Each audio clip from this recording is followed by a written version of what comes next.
Last year, Letv, which is now known as the LeEco, released the Letv, which is still a good phone to buy. This year, we have the Letv, which seems like a better phone, but a lot of people are curious if it is a true upgrade. This is Linus, stay tuned.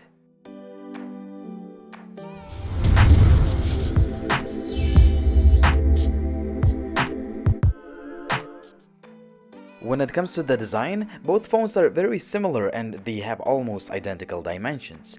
The devices are made out of metal, they sport great build quality, and they have the same button placement. Both phones sport 5.5 inches 1080p displays and they look very similar. They are sharp and crisp and it is really hard to tell which is better. The Letv has cameras with a higher megapixel count. It sports an 8 megapixels front-firing shooter as opposed to the 5 megapixel snapper found on the Letv.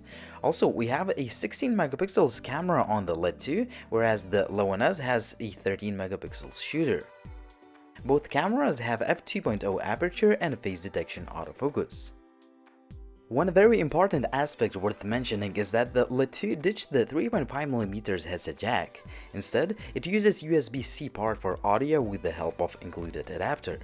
As for sound quality via earphones, it is good and it is very similar on both phones.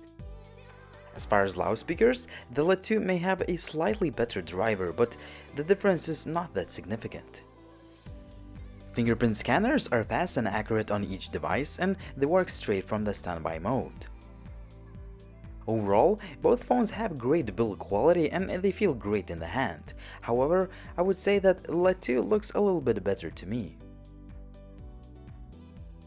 The Letv has a MediaTek Helio X10 chip, whereas the Letv is more powerful, as it ships with either a Helio X20, which is Chinese model, or with Snapdragon 652 chip, which is Indian model. Both phones have 3GB of RAM and 32GB of non-expandable storage. The gaming performance on both devices is good but not great. If you play high-demanding games like Asphalt 8 on medium graphics, there will be no skipped frames or lag. However, once you set graphics to maximum, you should expect some occasional stutter from time to time.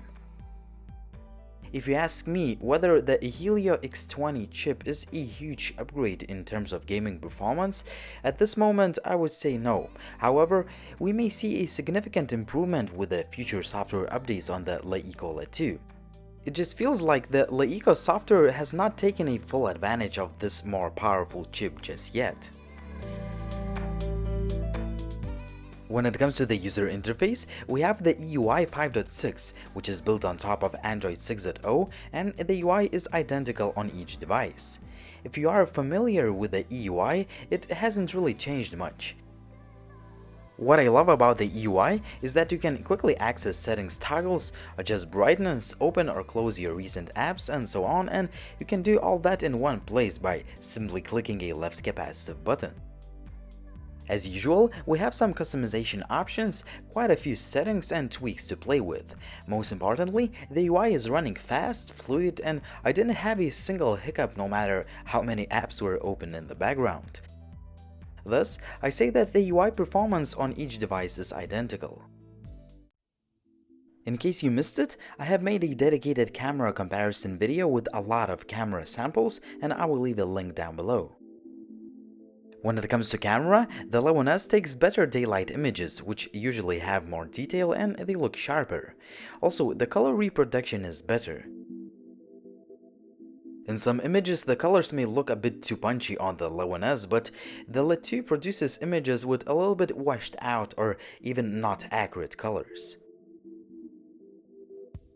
Indoor shots is the area where the Letv usually produces a little bit sharper photos and it is more consistent performer. However, there were some shots where the Letv performed better. The Letv usually takes slightly better low-light pictures, which have less noise. However, some of the shots are comparable. The 1080p video looks a little bit sharper on the Letv, but the difference is not that significant.